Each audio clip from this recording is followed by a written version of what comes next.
Have we reached a tipping point in Monster Energy AMA Supercross in 2022? A healthy host of riders with great credentials looking to break through, but none of them have won a 450 Supercross main event yet. So that will be our discussion point for episode 2.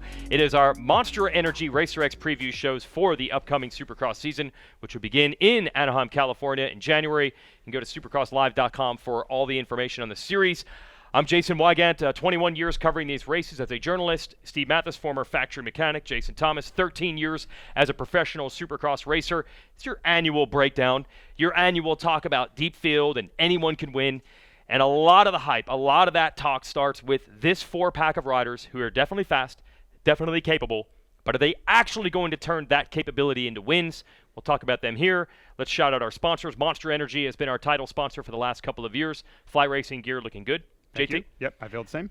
Maxxis tires, Maxima oils, lubricants, and DID rims, chain sprockets. Thanks for supporting our show. So we can slice this any way we want. The riders we're going to talk about are Adam Cianciarulo, Aaron Plessinger, Chase Sexton, Dylan Ferrandis. Each one of them has a reason to think that they're going to break through. I suppose we could start with Ferrandis. He has a lot of momentum. He dominated Lucas Oil Pro Motocross in the 450 class against Eli Tomac, against Ken Roczen, against Cooper Webb, the big three of Supercross. We just watched him beat them straight up. But is that going to translate to Supercross, JT? What does that mean? It's going to be challenging because there were several weekends last year where we're like, oh, did you see Ferrandis in practice? And in Supercross? Yes. But he would have issues and crashes and weird things happen. So for me, it's not about his ability. It's not about how fast he can ride. It's not about any of that. It's about, can he eliminate the mistakes, eliminate all of the weird nuance that was going on. I don't even know what to attribute it to. But even, let's go back to conversations we've had with David Villman. He also says that Dylan Ferrandis is a better outdoor rider. So can he overcome what his own coach thinks is a shortcoming? I don't know. I don't think he's going to be your champion next year. I don't think he's going to be anywhere near as dominant. I think that's a bridge too far for a step forward, but I do think he does take a step forward. I think we see him get his first podium finish. I think there's a chance he could win a race or two, but I think to completely eliminate all the mistakes he had last year, I think is asking a little bit too much yet. Well, remember, he did get a podium round 2. That came out of nowhere. Yeah. But it just wasn't. And that was it. There was no consistency in it at all. He struck early, got a podium. We're like, check this out. And then, the week in and week out grind of Supercross seemed to catch up with him. Mistakes, crashes, fall in the first turn, whatever it is. It's going to be interesting to see. I'm coming with JT. I think he's a better rider this year, but I don't look for him to get a win. Maybe a couple more podiums, look for him to be there a little bit.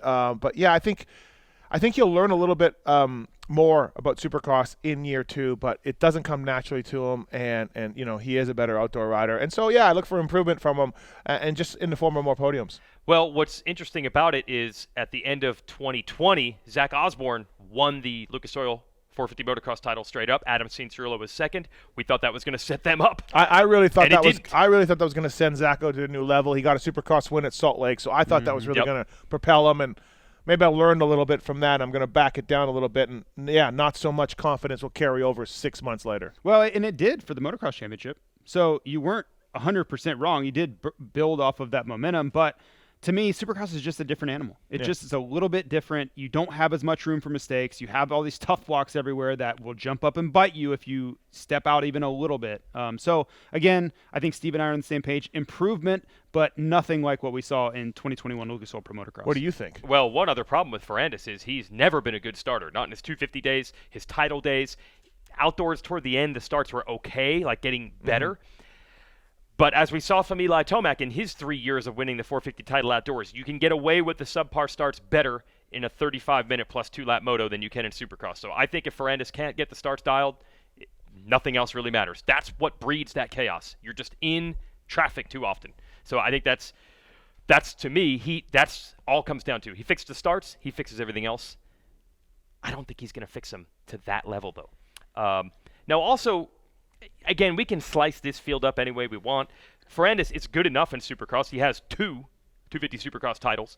Same for Chase Sexton. They won opposite coast in 19 and 20. This blows my mind. We actually did some math here. Here's stats. 16 riders in the history of the sport have won 2 titles in 125 or 250F Supercross.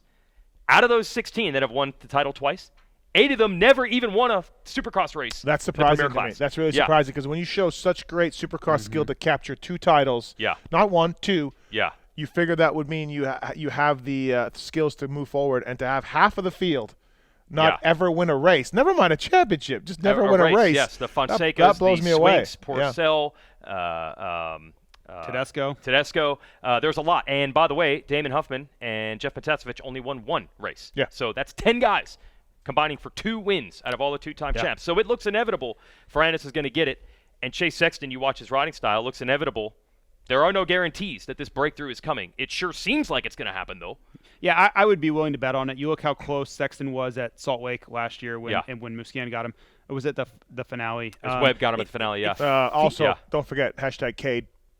Lap to go. Oh, in Atlanta. Yes. Exactly, yeah. It feels like it's coming for these guys. So I'm very confident that it's going to happen. I would say, and he's not in that category, but I think Adam Cianciarulo would fall into that category too. You can see the win coming, but until they do it, man, you always have to look back on history and say it's not a guarantee. It's not a guarantee because those other guys, man, they were Ivan Tedesco was dominant on a 250 in Supercross and just never got to the level. It didn't help that he was up against the likes of Carmichaels and James Stewart's and all that, but you could argue the same thing. Having to go up against Eli Tomac and Cooper Webb and these guys isn't much easier.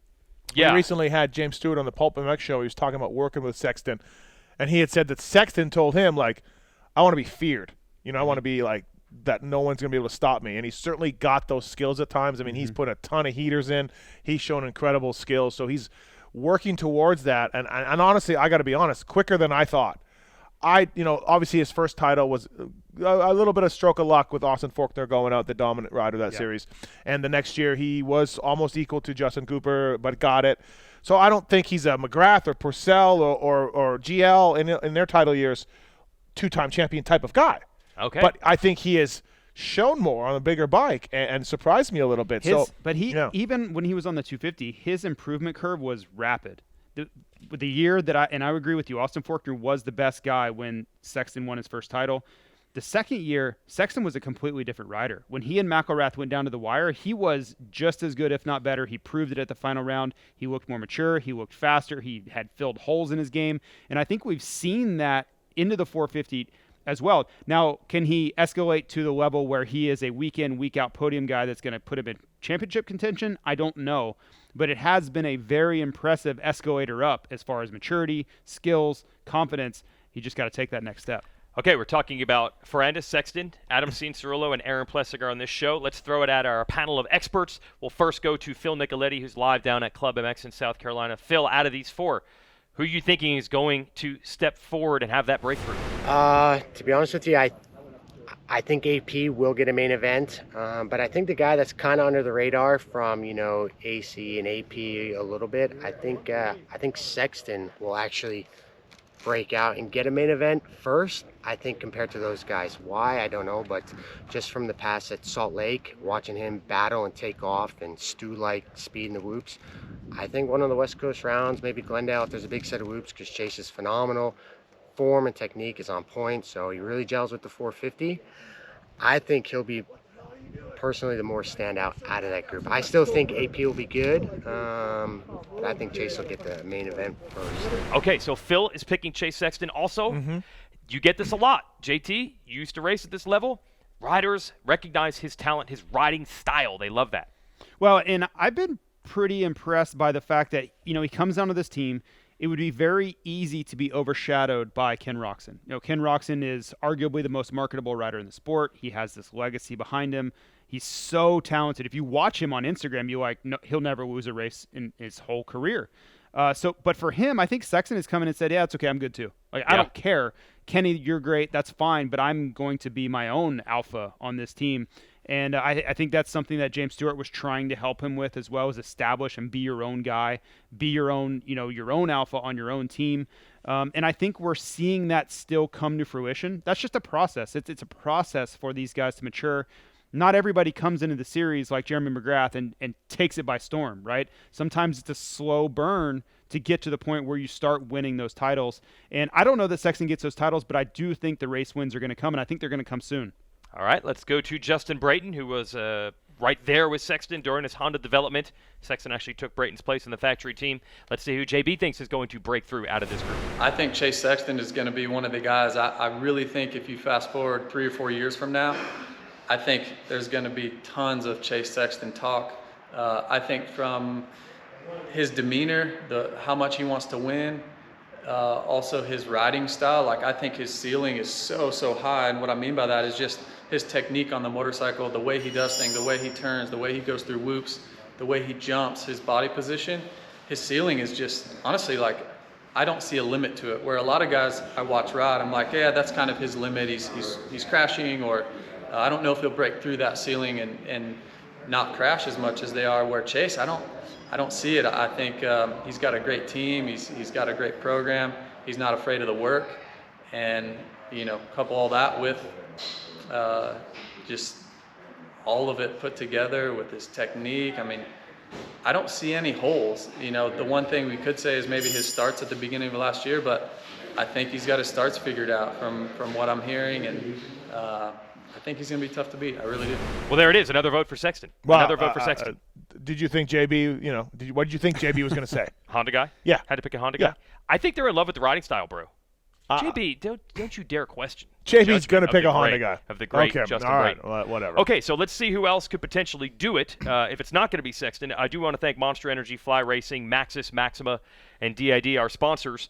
Adam Cianciarulo gets on a 450, wins the Monster Energy Cup. Remember that event? Remember Monster Energy Cup? Yeah. Okay. Yeah. Anaheim won. The last time we had Anaheim won, which feels like 5 years ago, it looked like Cianciarulo was going to win. Battled with Barcia, finished second.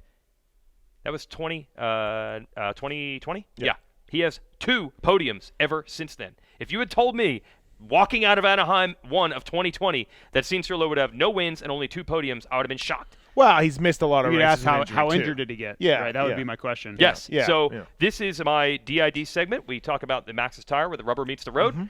And now we are supported by a DID rim. Rubber meets the road. Adam Cianciarulo, you have to prove you can be Well, consistent. You this had is 2 years of mulligans. This is his 3rd year. Yep. Traditionally, that's when riders take a bit of a leap. Yep. But we've got some bad news. He went down a little bit. He'll be ready for Anaheim 1, but maybe lose a couple of weeks of riding time. But Yeah. that's also going to affect the great Justin Brayton, and we're not worried over here. But He'll be just right, fine. So Brayton there we had a go. crash too, but he'll be fine. Right. So, big year for Adam for sure. Yeah. Look, can he take the leap? Yeah, I do. I'm a biased Adam Cianciarulo fan. I have been. I think I've touted him the last couple of years on this podcast. But it's time for him to step up. Eli Tomac's gone. He's the number 1 guy on the team. I really do feel that way. He's going to have the eyeballs on him at Monster Energy Kawasaki, and it's time for him to step up and see what he can do. Now, I think a step for Adam is winning a race or 2, not championship. Yeah. Gotta Yep. walk before you can run. Winning a race or 2. So we'll see what happens. He has talked about this nerve issue in his arm that has really messed up his 450 years. He told us that he's got that fixed. That's good now, so that's going to help. Is that the only problem, though? Is that the cause of all of it? I mean, Adams crashed a long time before that. What do you think, JT? Can he get that consistency part? See, I think the speed will be there. Yeah. I think when the gate drops, he's a great starter. He puts himself in position to win, and you see the rest of it kind of take care of itself. He gets up there. To me, what I would consider 2022 a success is if he's consistent, doesn't injure himself, and has some great rides along the way. That may mean he's 4th in the championship. That may mean he's 6th in the championship. But on the nights when everything's good, put yourself in contention to win. On the bad nights, don't put yourself down on the racetrack where they're waving, the medic flag. That's what he's got to avoid if he wants, consistency and longevity in this 450 class, because there's not a great future in injuring yourself year in and year out in Supercross. You just can't get there, right? And whether it's Monster or whether it's Kawasaki, I'm sure someone there is going, we got to get through a Supercross season healthy here. We know he's going to do I think that's pretty well. everybody, right? Right. Yeah, that's But everybody. I think that's just it's easy to say and harder to do, but the race wins, that's all great, but can we just, baby steps? Like, let's just get through a Supercross series healthy first. You mentioned the elbow thing. It's fixed a little bit. He told me he was studying his body positioning. He thought that his body positioning, he was too far back on the bike later in races, and that was causing him to get kicked and causing him to go down. Him and Nick Way, his coach, have worked a lot on that. So working on body positioning, got the elbow fixed. things are rolling along here for Adam Cianciarulo. Yeah, and I think also interesting for these younger riders moving into the class is how rough the track gets. Sexton has told me over and over that his problem was those last 10 minutes when the track was rough, and unlike anything you test or practice on, how do you set up your bike for that? That's where Cooper Webb and Eli Tomac and Ken Roxon and their experience really get you. So experience is key. We know that. It's just when is it all going to click? Because you would have thought for sure the likes of, like you said, Tedesco or Huffman or Matasevich, Porcel, Fonseca, it was going to click at some point. It didn't click, and they didn't win many races or any. So you could see how it could not work out. Again, shout out to our sponsors, Monster, Maxxis, Maxima, DID tires. DID tires, Maxxis tires, DID rims to go with those Maxxis tires. Fly Racing, of course, looking good with the Formula helmet. Although, speaking of Maxxis, there was a guy who won 2 125 Supercross titles. And he won a lot of races in the big bike class, so he kind of, breaks that theory a little bit. Yeah, and he what does he do for Maxxis? He developed the MXSTs. Oh, excellent. Yeah, absolutely. So he does everything for Maxxis tires. So Jeremy was the one guy. It seemed to work out. Yeah, and James Stewart is a 2-time champ. He's second on the all-time list. It's also possible. Also seemed to work out. Yes, it's worked out. You know who's not a 2-time 125 Supercross champion? Ricky Steve Carmichael. Oh, Steve Matthes. Me too. But Ricky Carmichael also just managed to get the one because the late. Other one. What happened? The other one was won by Tim Ferry in a dominating display. Couldn't quite. Ricky couldn't quite topple. Right. If he would have stayed down, he would have never gotten that second one. If he'd have stayed down another year, right? He would have a handful in '99 if he had stayed. Against whoever was there. One more rider to talk about in this show. This is exciting for 2 reasons. A, he was already on the step up, and he's also switched teams, and that's Aaron Plessinger moving from Monster Energy, Star Racing, Yamaha to Red Bull KTM. Now, a couple of years ago, that was the perfect play. It was a play that no one could stop.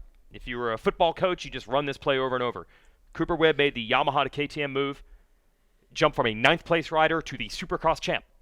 I don't feel like we have that same vibe anymore, that you have the instant bump. But that's what Plessinger's looking for. Yeah, it's going to be interesting to see. He certainly took a step up. He was really, really good on the Yamaha. And now he's on a new bike. And look, Aaron Plessinger is fun. Yeah. He's just fun. And I think he'll be fun again. And we'll all like it. I mean, I'm kind of mixed on the move for AP. I think he was gelling with that Yamaha, and he was finding out. And I think, he'll only know. But I think in his heart of hearts, if he were to have waited a month before looking at that Red Bull KTM thing, he would have stayed with the Star Yamaha guys. I do. I really think that. But what's done is done at that point. Because the outdoors. Yeah, because of the improvement. Much better they got. Yeah, exactly. Yeah. Around Daytona time and all of that was when he was talking to KTM. So, it'd be interesting to see. I don't look for a big jump up for AP. No. I think he'll be similar. I think he's going to take a step forward. Sexton was kind of my pick as the breakout of these 4. But I have Aaron Plessinger right behind him. I think not only the change to that, because I do think that new KTM is going to be really good. And then I look at the change of program. I think going to Alden Baker's program, I don't know. I think he'll be able to keep the lightness in his personality, but I think the seriousness of Alden Baker's program will do wonders for Aaron Plessinger. I think it'll give him more confidence. I think a very underrated and understated part of Alden Baker's program is the mental side, where he develops these guys to think that they are the most fit, they are the most prepared, and why wouldn't you be winning if you are those things? And I think that will help him because, as we know, Aaron is he's light, keeps things very funny, whatever, but I think if he goes to the starting line with a little bit more tenacity, I think that could show up on the racetrack, and he may be the guy that breaks out more than Sexton. I just haven't seen it yet. I could leave A1 and completely feel differently than I do right now. I had a guy that used to train with Baker tell me that, yes, that's a great program, that Mookie, we'll get to him in a second, and AP are in. RJ Hampshire is there as well. That's a great program and everything. But there's no elite speed guys there as far as the championship contenders, and that was the magic potion over there, right? Yeah, you were chasing Ryan Villapoto, you were chasing Ryan Dungey, you were chasing Cooper Webb. Yeah. Now you're not chasing anybody that has won a race before, so you're not necessarily knowing that that's the speed I need to go at. But would you? I would counter that, and that's fair. Yeah, it's a fair point. But I would counter that and say, if you need speed and you don't think Mookie has enough speed to say I need to go faster, I would argue that because Mookie we'll cover him, but man, he can't do it for 20 minutes. No, it doesn't matter though. But if you're just looking for somebody to be the pace setter, like that guy's a lot faster. He's a pace setter for a lap or two. That's all you need sometimes. Oh, okay, all right. That's all you need sometimes. Okay, we're talking about breakthrough guys, and one of them with the big team switch, Aaron Plessinger going to that new KTM. Kris Keefer, you're our certified professional bike testing expert with Keefer Inc. Testing. This is a new KTM. I know you haven't had a chance to ride the new KTM or Husky yet, but you've seen these bikes up close and personal. What's the KTM like? What is the new one going to be like? How might that work for AP? And what about the breakthrough riders?